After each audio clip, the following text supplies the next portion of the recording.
बहुत समय पहले की बात है। एक घने जंगल में एक क्रूर और ताकतवर शेर रहता था।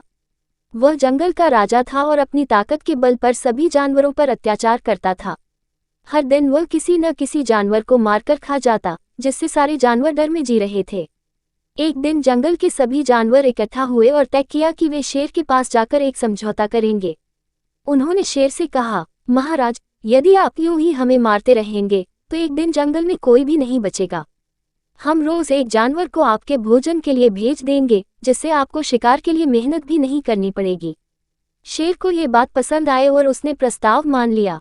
अब रोज एक जानवर शेर के भोजन के लिए भेजा जाने लगा। एक दिन एक खरगोश की बारी आई। वह बहुत ही समझदार था और अपने जीवन की रक्षा के लिए एक योजना बनाई। वह धीरे धीरे चलता हुआ शेर के पास पहुंचा। शेर बहुत गुस्से में था, क्योंकि वह भूखा था और खरगोश की देर से आने पर क्रोधित हो उठा। शेर ने गरज कर कहा, तू इतनी देर से क्यों आया? मैं तुझे अभी खा जाऊंगा।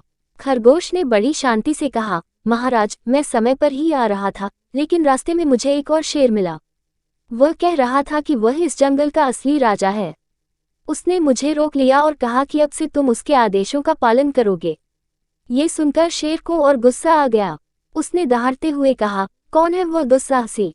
मुझे तुरंत दिखाओ। खरगोश शेर को एक गहरे कुएं के पास ले गया और बोला, महाराज, वह शेर इसी कुएं में रहता है। जब मैंने उसे बताया कि असली राजा आप हैं, तो उसने मुझे धमकाया। शेर ने गुस्से में कुएं में झांका।